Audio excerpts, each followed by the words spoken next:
Vous êtes-vous déjà demandé comment les peuples nomades de Mongolie ont réussi à construire l'un des plus grands empires de l'histoire enregistrée?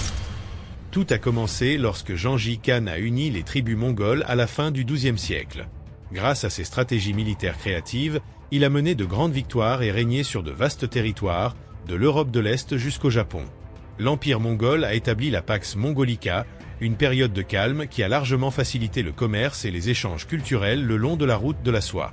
Les Mongols ont également introduit des technologies comme la poudre à canon en Europe et influencé différentes cultures, notamment le développement de l'islam en Asie.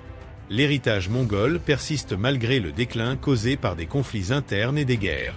Son influence se manifeste dans la culture et l'émergence d'autres empires, tels que l'Empire moghol en Inde. L'histoire de l'Empire mongol est un récit captivant de conquêtes, d'innovation et d'influence durable. Aujourd'hui, nous examinerons ses débuts, son apogée et son déclin.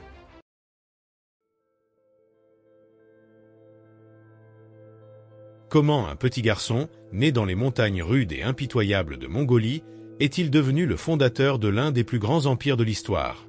La réponse commence par l'incroyable histoire de Temujin, un jeune garçon qui a connu des épreuves inimaginables dès son plus jeune âge. Temujin est né en 1162 et a perdu son père à l'âge de 9 ans. Ses ennemis ont profité de la faiblesse de son clan, les Kamag mongols, pour l'assassiner. Cet événement tragique a laissé Temujin vulnérable et déterminé à venger la mort de son père et à restaurer la dignité de sa famille. Sans la protection ni les conseils de son père, Temujin et sa famille ont été abandonnés par leur propre clan et laissés à eux-mêmes dans les montagnes hostiles. Temujin a beaucoup appris sur la survie durant cette période de solitude et de difficulté, notamment la chasse, la défense contre les ennemis et surtout l'importance de la loyauté et de la confiance, des leçons qui seront cruciales pour son futur règne. Grâce à sa détermination inébranlable et à sa capacité à inspirer et à diriger face à l'adversité, Temujin a gagné le respect de ses compagnons guerriers et des clans. Son enfance, marquée par des pertes et des luttes constantes, a forgé l'esprit indomptable qui allait s'avérer essentiel pour unir les tribus mongoles et créer un empire. Temujin a commencé à rassembler une armée de fidèles pour restaurer l'honneur de sa famille et consolider son pouvoir. Il a compris que pour unir les tribus mongoles, il lui fallait non seulement la force militaire, mais aussi des alliances stratégiques. L'une des premières et des plus importantes alliances que Temujin a formées fut avec Togrul, le chef des Khéraïs, un ami de son père. Cette alliance a donné à Temujin le soutien nécessaire pour affronter ses ennemis et asseoir sa position parmi les tribus. Les tactiques militaires novatrices de Temujin complétaient sa capacité à nouer des alliances. L'une de ses stratégies les plus marquantes consistait à intégrer des guerriers issus de tribus vaincues qui pouvaient monter en grade à condition de montrer du courage et des compétences au combat. Cette méthode méritocratique a non seulement renforcé son armée, mais aussi encouragé une loyauté indéfectible parmi les troupes mongoles, quelles que soient leurs origines. Outre ses compétences diplomatiques et militaires, Temujin a usé de mariages calculés pour renforcer ses liens et accroître son pouvoir. Son mariage avec Burt, par exemple, a été crucial car sa famille a offert un soutien inestimable à Temujin. Au fil du temps, il a pris le contrôle de terres importantes comme la vallée de l'Orkhon, une région fertile de grande importance religieuse et commerciale. Cette domination montrait son objectif d'unir les Mongols sous son commandement et sa capacité à construire un empire immense. En 1206, Temujin a finalement reçu la reconnaissance ultime. Lors d'une grande assemblée appelée le Kurulté, les chefs mongols l'ont couronné Gengis Khan, le Grand Khan, le dirigeant des Mongols. Ce titre marquait non seulement son autorité, mais aussi le début d'une nouvelle ère pour le peuple mongol. Gengis Khan a établi une structure politique centrée sur la méritocratie, une idée nouvelle qui distinguait son leadership des autres formes de gouvernement. Plutôt que de conférer le pouvoir en fonction de la parenté, Gengis Khan a favorisé les individus qui avaient fait preuve de compétence, de loyauté et de talent. Cette stratégie a permis aux soldats les plus humbles d'aspirer à de hauts postes, à condition qu'ils possèdent des compétences exceptionnelles. Ce système méritocratique a encouragé l'efficacité et la loyauté, tout en formant une force unifiée et hautement motivée, capable de réaliser ses plans de conquête audacieux. En plus de ces réformes administratives, Gengis Khan a institué le Code Yassa, un ensemble de lois qui maintenait la justice et la discipline dans son empire. Ces lois ont aidé à préserver la paix et l'ordre dans les vastes territoires qu'il gouvernait, permettant une gestion plus efficace et unifiée. Sous sa direction, les tribus mongoles se sont transformées d'un groupe de clans guerriers en une force unifiée et redoutable, prête à dépasser les hautes terres mongoles.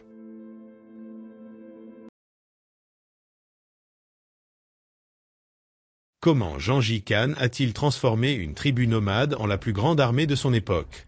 Les Mongols étaient des maîtres de la mobilité et de l'adaptation, deux traits qui leur ont permis de surmonter les obstacles les plus redoutables sur leur route vers la domination. Les réponses résident dans sa maîtrise de l'art de la guerre et ses tactiques inventives, qui prenaient constamment ses ennemis par surprise. L'une des tactiques les plus étonnantes utilisées par les Mongols était l'habitude d'envahir en hiver. Endurcis par les hivers sibériens, les Mongols profitaient des conditions défavorables pour lancer leurs attaques à une période où les autres armées se retiraient en attendant le dégel du printemps. Les rivières gelées devenaient des routes naturelles permettant à leur cavalerie d'avancer rapidement sur des territoires habituellement impraticables. Cette tactique non seulement surprenait leurs adversaires, mais leur donnait également accès à des ressources et à des positions avantageuses lorsque d'autres armées attaquaient leurs cibles les plus vulnérables. En plus de leur adaptabilité saisonnière, les Mongols utilisaient des tactiques de tromperie et de surprise.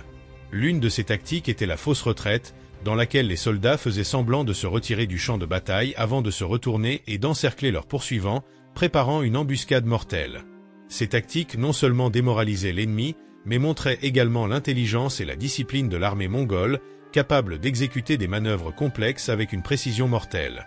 Le succès militaire des Mongols était également en grande partie dû à leur organisation interne et à leur discipline.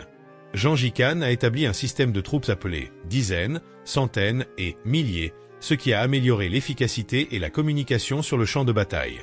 Chaque soldat avait un rôle spécifique, permettant une coordination impeccable au milieu du chaos de la bataille.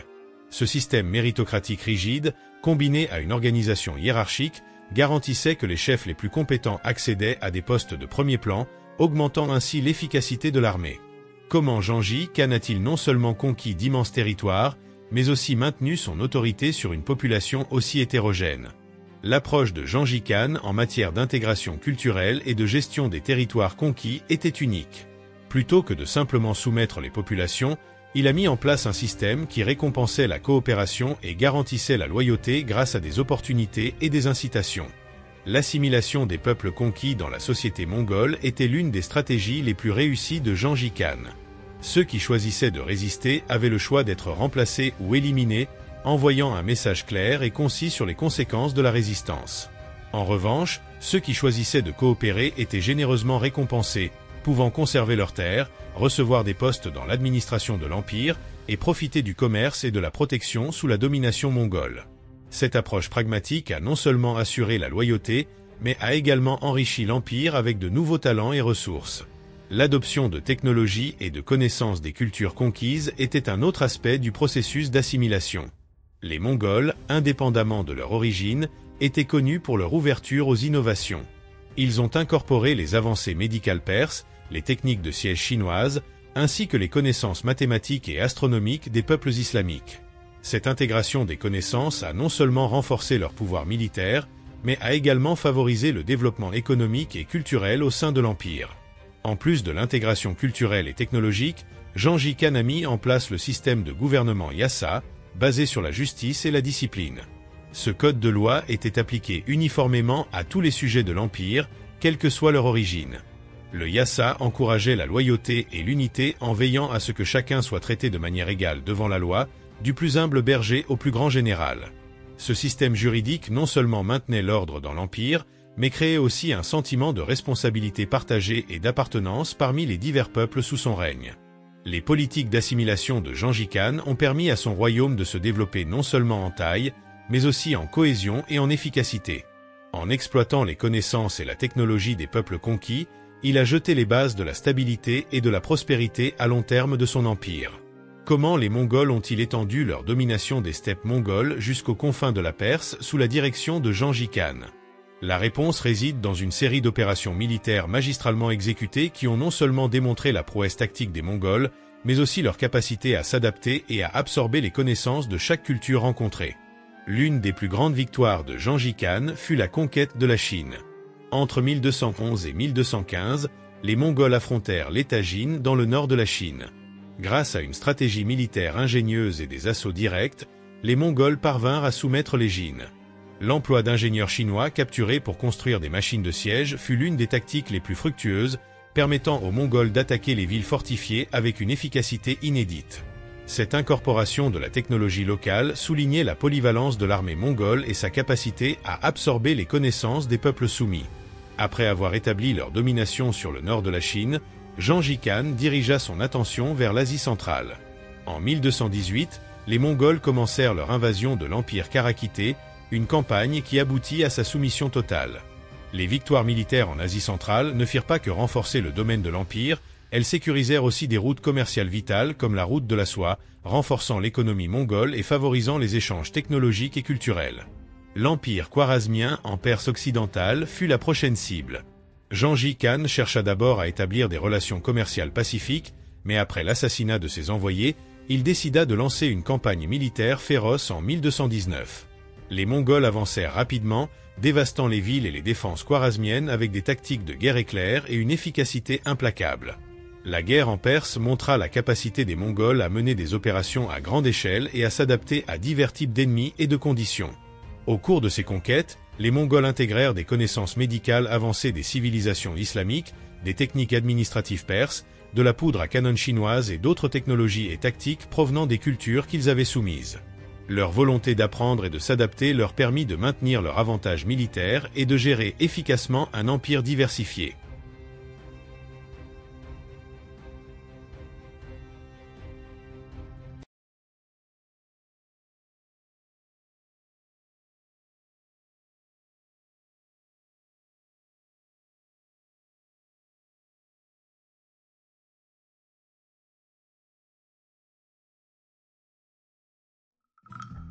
Comment Gengis Khan a-t-il administré un vaste royaume avec une telle efficacité que d'autres empires auraient envié? La réponse réside dans sa nouvelle approche du gouvernement, la méritocratie. Contrairement aux dirigeants précédents de son époque, Gengis Khan ne distribuait pas les positions de pouvoir en fonction de l'aristocratie ou des liens familiaux. Il encourageait plutôt les individus qui avaient démontré compétence, talent et loyauté. Cette stratégie a non seulement assuré une administration efficace, mais elle a aussi cultivé un profond sentiment de loyauté parmi les partisans de Gengis Khan. Les guerriers et les bureaucrates étaient promus en fonction de leurs compétences, attirant des personnes talentueuses de différents horizons à rejoindre sa cause.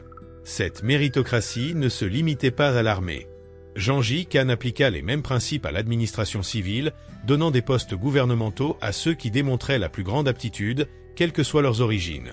Cette approche a permis de construire une bureaucratie obéissante et capable de superviser efficacement les vastes territoires de l'Empire.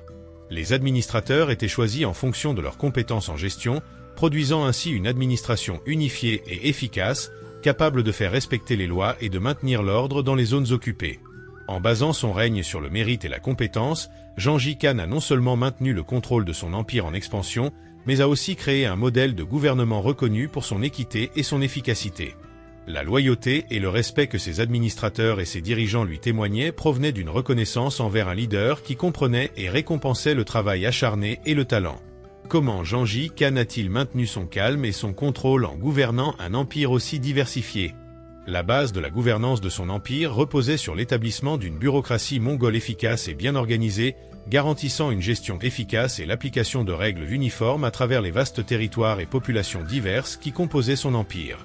Gengis Khan comprenait que l'expertise et les compétences locales étaient essentielles pour une gouvernance efficace. Il a donc intégré des dirigeants et administrateurs des territoires conquis pour former la bureaucratie mongole. Ces individus ont ensuite été intégrés dans la structure administrative de l'Empire, ce qui a facilité la collecte des tributs. En agissant ainsi, Gengis Khan non seulement maintenait l'ordre et administrait la justice, mais il tirait également parti de l'expertise locale tout en encourageant la collaboration et la loyauté dans les diverses régions de son empire. L'un des traits les plus marquants de la bureaucratie mongole était son efficacité dans la collecte des tributs. Ce système garantissait un flux régulier de ressources vers la capitale de l'Empire, soutenant l'infrastructure administrative et permettant de financer les campagnes militaires. Des administrateurs locaux, choisis pour leur qualification et leurs compétences, étaient responsables de s'assurer que les tributs étaient collectés de manière équitable et efficace. Cette collecte méthodique des ressources permettait une redistribution juste et renforçait l'économie de l'Empire, favorisant ainsi la stabilité et le progrès dans toutes les provinces. De plus, la bureaucratie mongole était chargée de faire respecter la justice, une tâche cruciale dans un royaume aussi vaste. Gengis Khan avait institué le code de Loyasa, qui promouvait l'équité et la discipline dans tout l'Empire. Ce code s'appliquait à tous, du berger le plus humble au général le plus élevé, et définissait des normes claires de comportement et de relations entre les sujets de l'Empire. L'application universelle de ces lois instaurait un sentiment de justice et d'équité, ce qui, à son tour, favorisait la cohésion et la loyauté parmi les divers peuples sous la domination mongole. La bureaucratie mongole facilitait également l'application de politiques uniformes dans tout l'Empire. Gengis Khan savait qu'un empire cohérent nécessitait des directives constantes et une gouvernance unifiée. Les administrateurs étaient chargés d'exécuter les ordres du Grand Khan de manière uniforme et de veiller à ce que les mêmes normes et procédures soient respectées partout. Le résultat fut une gouvernance bien exécutée, une cohérence dans le leadership qui non seulement maintenait l'unité de l'Empire, mais améliorait aussi l'efficacité de son gouvernement. Comment Gengis Khan a-t-il gouverné et intégré un empire composé de différentes civilisations? La clé réside dans sa politique d'assimilation culturelle, qui a permis aux Mongols non seulement de conquérir mais aussi de s'enrichir et de renforcer leur empire en adoptant et en adaptant les meilleures pratiques et technologies des peuples soumis. Cette ouverture à la diversité culturelle a non seulement facilité la gouvernance de l'empire, mais elle a également favorisé une meilleure cohésion et stabilité. Gengis Khan et ses successeurs reconnaissaient la force de l'empire dans sa capacité à accepter le changement. Plutôt que d'imposer une culture mongole uniforme, ils encourageaient l'intégration des coutumes et des savoirs locaux. Les ingénieurs chinois, les artisans persans et les fonctionnaires ouïghours étaient intégrés à l'administration de l'Empire, contribuant par leur expertise à améliorer les infrastructures, la technologie et la gouvernance. Cette fusion culturelle permettait aux Mongols de tirer parti d'innovations et de méthodes avancées qui n'auraient pas été possibles sans cette intégration. Un exemple marquant de cette intégration est l'utilisation des ingénieurs et de la technologie chinois. Les Mongols adoptèrent des technologies de siège sophistiquées des Chinois, y compris la construction de catapultes et de tours de siège. Ces inventions étaient cruciales pour leur campagne militaire, leur permettant de surmonter des villes fortifiées qu'ils n'auraient autrement pas pu atteindre.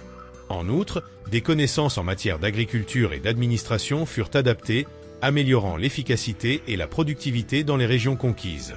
La fusion culturelle se manifestait également dans la manière dont l'empire était administré. Gengis Khan et ses successeurs s'appuyaient sur l'expertise des administrateurs persans et ouïghours pour gouverner les régions conquises. Ces administrateurs introduisirent des systèmes juridiques, financiers et de gouvernance sophistiqués qui furent intégrés à la bureaucratie mongole. L'acceptation de ces procédures renforçait non seulement l'efficacité administrative, mais elle favorisait aussi l'unité et une gouvernance efficace, en apaisant les tensions entre les différentes provinces de l'Empire. De plus, la politique d'assimilation culturelle encourageait un échange constant d'idées. Le partage d'informations entre les différentes cultures au sein de l'Empire enrichissait la culture mongole et favorisait un climat de collaboration et de tolérance. Les peuples conquis développaient un sentiment d'appartenance à l'Empire lorsqu'ils voyaient à quel point leurs coutumes et leurs savoirs étaient valorisés. Cette cohésion culturelle était essentielle pour maintenir l'ordre et la stabilité dans un empire aussi vaste et diversifié. Comment l'empire mongol a-t-il pu s'étendre rapidement tout en préservant sa stabilité et son unité au fil du temps? Les réponses résident dans les innovations administratives que Gengis Khan et ses successeurs mirent en place. Ces innovations facilitèrent non seulement la gouvernance d'un territoire extrêmement diversifié, mais elles garantissaient aussi la longévité et la prospérité de l'empire.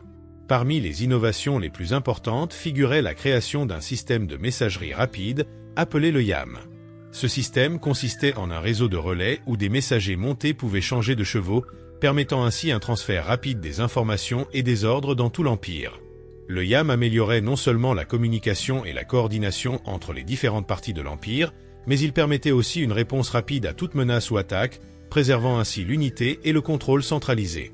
L'introduction de recensements réguliers et exhaustifs fut une autre innovation significative. Les données des recensements fournissaient aux fonctionnaires mongols une image précise de la population, des ressources et des capacités économiques des différentes régions. Fort de ces informations, ils pouvaient planifier plus efficacement la répartition des ressources, la collecte des impôts et la préparation des campagnes militaires. Cette approche basée sur les données garantissait que les décisions administratives étaient bien fondées et efficaces, renforçant ainsi la stabilité et la gouvernance de l'Empire.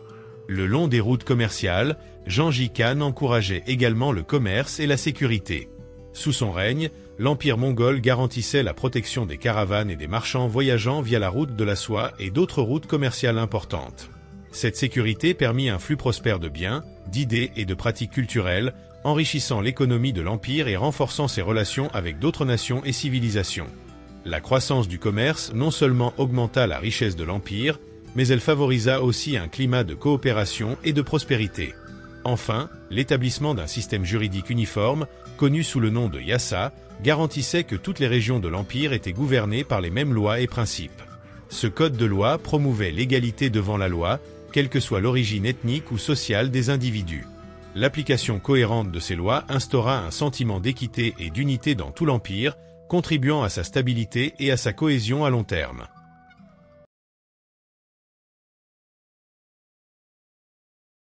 Comment un chef nomade né dans les montagnes du Tibet a-t-il pu créer l'un des plus grands et des plus puissants empires de l'histoire? Les réponses se trouvent dans la vie extraordinaire et l'héritage de Gengis Khan. Né sous le nom de Temujin, Gengis Khan était un stratège militaire et un visionnaire dont l'ambition et les compétences ont bouleversé le cours de l'histoire. Ses expériences formatrices ont forgé son tempérament et sa ténacité, et sa capacité à unir les tribus mongoles qui étaient auparavant en conflit fut la première étape pour construire son empire. Gengis Khan s'est distingué non seulement par sa force militaire, mais aussi par sa capacité à utiliser des tactiques innovantes. Ses forces étaient incroyablement disciplinées et mobiles, capables d'exécuter des manœuvres complexes qui déconcertaient ses adversaires. L'une de ses stratégies les plus redoutables était la guerre psychologique. En plus d'économiser des ressources, cette tactique semait la peur et l'incertitude chez les ennemis des Mongols. Il envoyait des messagers pour offrir aux villes la reddition pacifique, promettant la clémence à ceux qui se rendaient et l'anéantissement total à ceux qui résistaient. L'empire de Gengis Khan s'étendait de la mer du Japon à l'Europe et s'étendait rapidement jusqu'à la mer Caspienne. Dans chaque région conquise, il mettait en place une structure administrative qui favorisait l'efficacité et l'équité. Contrairement aux conquérants précédents, Gengis Khan accordait la priorité à la connaissance et à l'expertise plutôt qu'aux liens familiaux. Il incorporait des spécialistes de toutes les civilisations, tels que des mathématiciens perses et des ingénieurs chinois, dans ses branches militaires et administratives, en utilisant leur expertise pour renforcer son empire. Gengis Khan laissa plus que des conquêtes militaires derrière lui. Il créa des routes commerciales sur le long de la route de la soie, permettant l'échange de marchandises, d'idées et de technologies entre l'Est et l'Ouest. L'Empire mongol devint un réseau interconnecté d'économie et de culture, favorisant la Pax Mongolica, une période de paix et de prospérité. Cette période de stabilité et de commerce global laissa une empreinte durable dans l'histoire, solidifiant la réputation de Gengis Khan comme l'un des plus grands leaders de tous les temps. Que se passe-t-il lorsqu'un puissant et grand empire perd son leader visionnaire? Après la mort de Gengis Khan en 1227, l'empire mongol, qui couvrait des centaines de kilomètres et englobait une large diversité de cultures et de territoires, connut sa première crise majeure, la succession. Gouverner un tel empire s'avéra être une source de tensions et de conflits entre les héritiers de Gengis Khan. En 1229, après des négociations intenses, Ögedei Khan, le troisième fils de Gengis Khan, fut choisi comme nouveau grand Khan. Cependant, même pour un dirigeant aussi capable qu'Ögedei, gérer un territoire aussi vaste représentait une difficulté immense.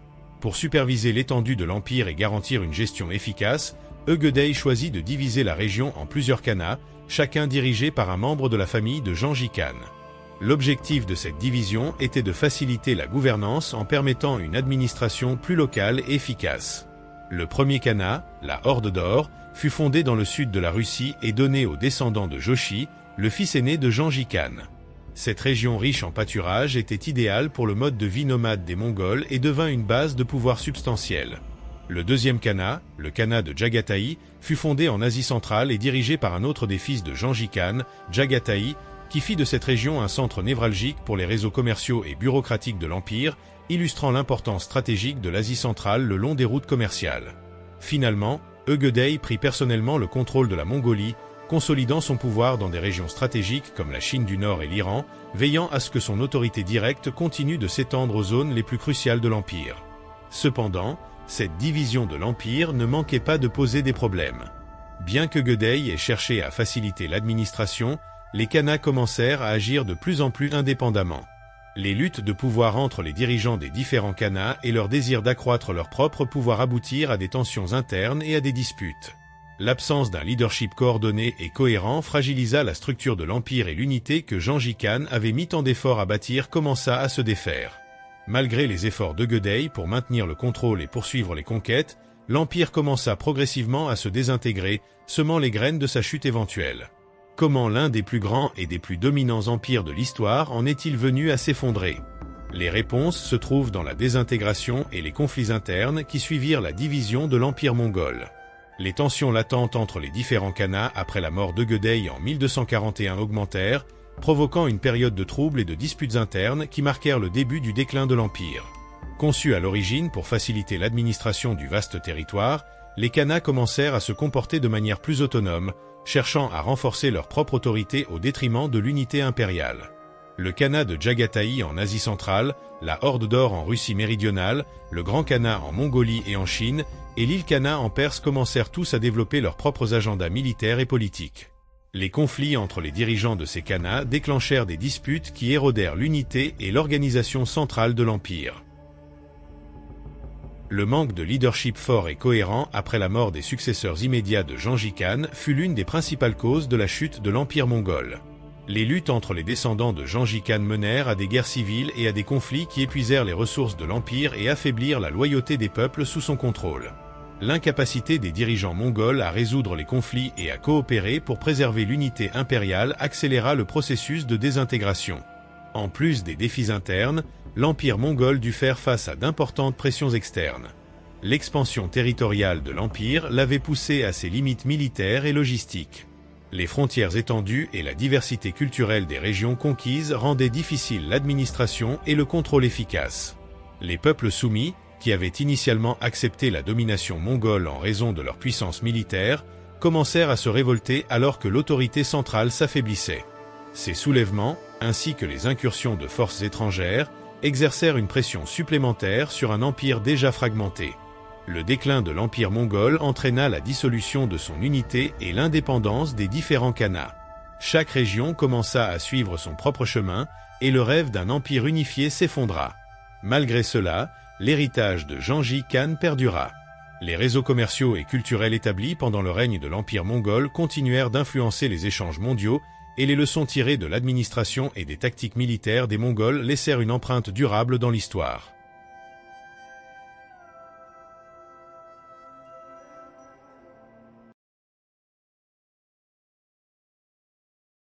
Que se passe-t-il lorsque les dirigeants d'une organisation cessent de combattre leurs ennemis et commencent à se battre entre eux?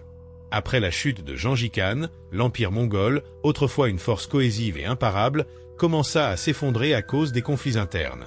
Conçus à l'origine pour faciliter l'administration du vaste territoire, les khanats commencèrent à agir de manière plus autonome, en se concentrant sur leurs propres agendas et leur autorité. Cette indépendance croissante entraîna des tensions accrues et finalement, des guerres civiles qui affaiblirent encore plus la monarchie. L'une des plus grandes batailles eut lieu entre la Horde d'Or, dirigée par les descendants de Jochi, et l'Île-Khanat en Perse. Les luttes de pouvoir et les disputes territoriales entre ces deux khanats déclenchèrent des conflits qui épuisèrent les ressources et l'énergie qui auraient pu être utilisées pour renforcer l'Empire. Ces batailles non seulement sapèrent la loyauté interne des Mongols, mais affaiblirent également leur puissance militaire et leur unité. Les armées qui avaient autrefois coopéré pour conquérir des territoires lointains se battaient maintenant entre elles dans des querelles brutales, minant la structure de l'Empire de l'intérieur. Outre les conflits entre les khanats, les disputes de succession continuèrent d'être une cause persistante d'instabilité.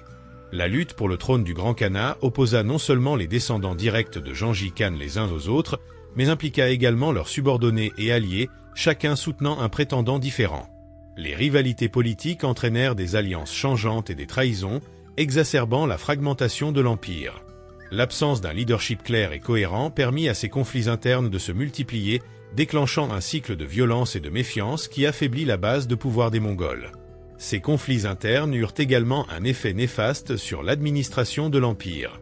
Autrefois cohérente et efficace, la bureaucratie mongole commença à vaciller à cause de la corruption et de l'incompétence. Au lieu de se concentrer sur le gouvernement et la collecte des tributs, les administrateurs locaux se retrouvèrent impliqués dans les luttes de pouvoir et les querelles entre les khanats. Ce désordre administratif rendit encore plus difficile la conservation de la souveraineté sur les vastes territoires de l'Empire, contribuant ainsi à l'effondrement progressif de la domination mongole. Comment les forces extérieures exploitent-elles l'instabilité interne pour renverser un empire apparemment invincible? Les nations voisines observèrent avec intérêt les Mongols se battre entre eux et saisirent l'occasion de défier la domination mongole. Les faiblesses internes de l'Empire devinrent des points vulnérables que les empires rivaux n'hésitèrent pas à exploiter. Les pressions extérieures commencèrent à se renforcer et l'Empire, autrefois respecté et craint, se retrouva confronté à des menaces sur plusieurs fronts. L'une des factions les plus puissantes de l'Empire, la Horde d'Or, se retrouva en combat constant avec les forces de l'Europe de l'Est. Les principautés russes, après avoir été opprimées et forcées à payer des tributs, commencèrent à reprendre leur propre identité. La bataille de Koulikovo en 1380, menée par le prince Dimitri Donskoï, fut un coup sévère pour la Horde d'Or, démontrant que les Mongols n'étaient plus invincibles. Cet événement marqua le début de la résistance organisée en Europe de l'Est, affaiblissant encore davantage l'autorité mongole. La situation n'était guère meilleure dans l'Ilkhanat de Perse. Les Mongols persans se retrouvèrent entourés de puissances hostiles comme les Mamelouks en Égypte et les troupes ottomanes renaissantes. Ils furent eux-mêmes engagés dans une série de disputes qui épuisèrent leurs forces militaires et leurs ressources. La défaite décisive des forces mongoles par les Mamelouks lors de la bataille d'Ain Jalut en 1260 marqua un tournant. Cette défaite non seulement mit fin à l'expansion occidentale des Mongols, mais encouragea également d'autres régions à contester la domination mongole. Les pressions externes ne s'arrêtèrent pas aux frontières de l'Empire. Les routes commerciales, qui avaient autrefois constitué une source de pouvoir pour les Mongols, commencèrent à souffrir de l'instabilité croissante et des conflits internes persistants. Les commerçants et les caravanes qui traversaient autrefois l'Empire en toute sécurité devaient maintenant faire face à des conflits locaux et à des menaces de bandits.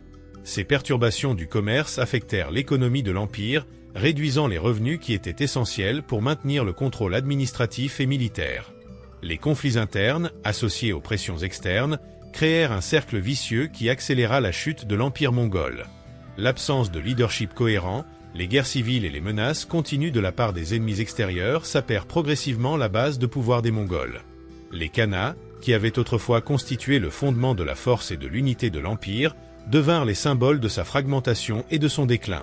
Malgré cela, l'héritage des conquêtes de Gengis Khan perdura à travers l'histoire, bien que l'empire qu'il avait bâti s'effondra sous le poids de ses propres contradictions et difficultés externes.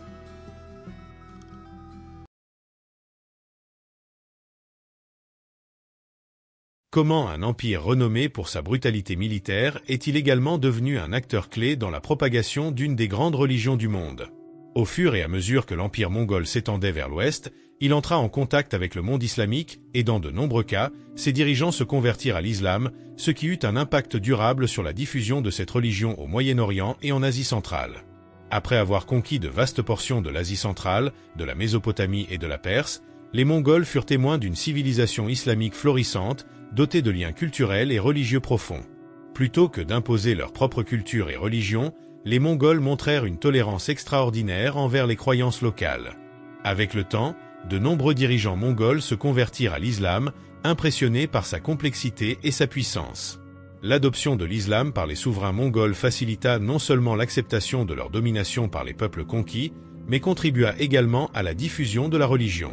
L'Ilkhanat, une branche de l'Empire mongol qui comprenait la Perse et les régions environnantes, est un exemple notable de cette influence. Sous la domination des Ilkhans, l'islam devint la religion prééminente et la culture islamique prospéra. Les Mongols ne se contentèrent pas d'adopter la foi islamique, ils la propagèrent également à travers la construction de mosquées et de madrasas, écoles islamiques.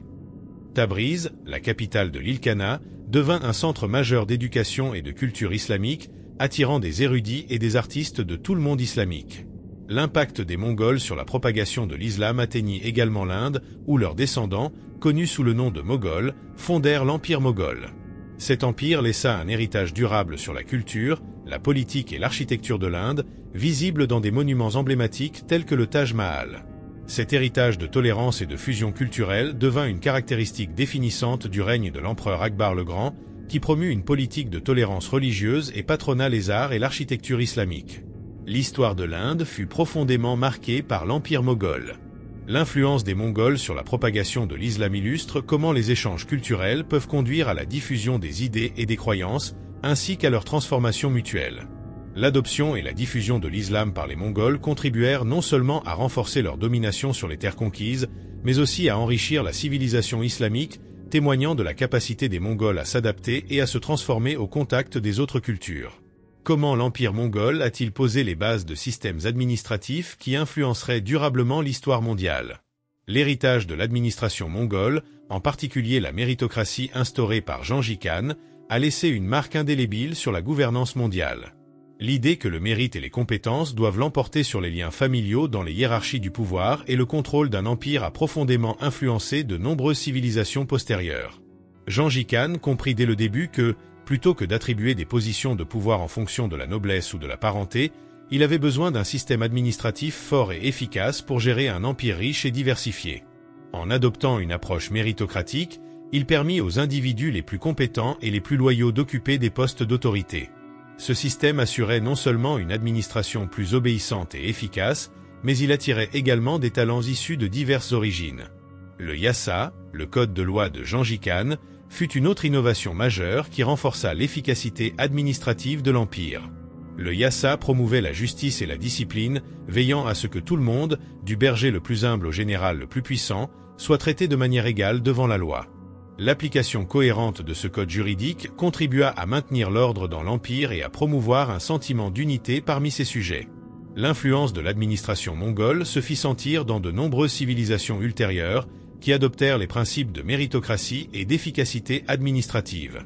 Les idées de compétence plutôt que de liens de sang résonnèrent dans de nombreux gouvernements et cultures, influençant l'évolution de l'administration publique et de la gouvernance moderne. Les principes administratifs introduits par les Mongols sont encore pertinents aujourd'hui, témoignant de l'impact durable de leur approche novatrice de la gestion d'un empire. Les principes administratifs instaurés par Gengis Khan non seulement permirent à l'empire mongol de se développer rapidement, mais ils continuèrent d'influencer les systèmes gouvernementaux bien après la chute de l'empire. En reconnaissant que le mérite et les compétences devraient être les critères déterminants pour l'attribution des postes, plutôt que les liens familiaux, les Mongols posèrent les bases d'une administration durable qui put gérer efficacement un territoire aussi vaste et diversifié. Les innovations administratives des Mongols ne se limitèrent pas à la méritocratie. Le réseau de relais pour les communications, connu sous le nom de YAM, fut également un atout crucial pour l'efficacité de l'administration. Ce système permit de relayer rapidement les messages à travers l'Empire, assurant que les ordres du Grand Khan pouvaient être mis en œuvre avec une grande rapidité et précision, ce qui était vital pour maintenir la cohésion dans un empire aussi vaste. Le YAM fit office de service postal pour l'époque, unifiant les régions éloignées grâce à une communication rapide. Après la mort de Gengis Khan, l'empire mongol commença à se diviser en plusieurs khanats, chacun dirigé par l'un de ses descendants. Bien que l'unité initiale ait permis d'étendre l'empire à une échelle sans précédent, la nature féodale des khanats aboutit inévitablement à des luttes intestines pour le pouvoir. Cette division fragmentée affaiblit l'empire, le rendant vulnérable à des attaques extérieures et à des soulèvements internes. Les luttes de succession au sein de la famille de Gengis Khan alimentèrent la rivalité entre les khanats, et ce manque d'unité sapait la capacité des Mongols à maintenir leur domination sur les territoires conquis. Parallèlement, les peuples soumis commencèrent à se révolter contre les gouverneurs mongols, en particulier dans les régions périphériques. Ces révoltes, combinées à l'incapacité des Mongols à s'unir sous un dirigeant commun, accélérèrent la chute de l'empire. L'effondrement de l'empire mongol n'était donc pas dû à une seule cause, mais plutôt à une combinaison de facteurs internes et externes. La grande taille de l'empire rendait sa gestion extrêmement difficile, et les pressions extérieures exercées par des ennemis comme les Mamelouks, les Ottomans et les principautés russes finirent par prendre le dessus. De plus, la perte de contrôle sur les routes commerciales, autrefois une source de puissance pour les Mongols, acheva d'affaiblir l'empire économiquement. Malgré l'effondrement de l'empire mongol, son impact sur l'histoire mondiale reste indéniable. Les innovations militaires, administratives et culturelles des Mongols ont laissé une marque durable sur les sociétés conquises, et leur approche pragmatique de la gestion d'un empire diversifié a inspiré de nombreuses autres civilisations. L'influence mongole se retrouve encore aujourd'hui, que ce soit dans les structures de gouvernance, les échanges commerciaux mondiaux, ou même dans la tolérance culturelle et religieuse. Leur capacité à intégrer des idées et des technologies étrangères tout en maintenant un contrôle ferme sur leur vaste empire a été un modèle pour d'autres puissances mondiales. Gengis Khan, à travers son ambition et sa vision, a façonné non seulement le destin de son peuple, mais aussi celui de nombreuses autres civilisations. L'empire mongol, bien que temporaire, fut un empire qui redéfinissait la manière dont les empires pouvaient être dirigés, intégrés et administrés. Leur histoire est un témoignage de la puissance de la stratégie, de l'adaptabilité et de la résilience humaine.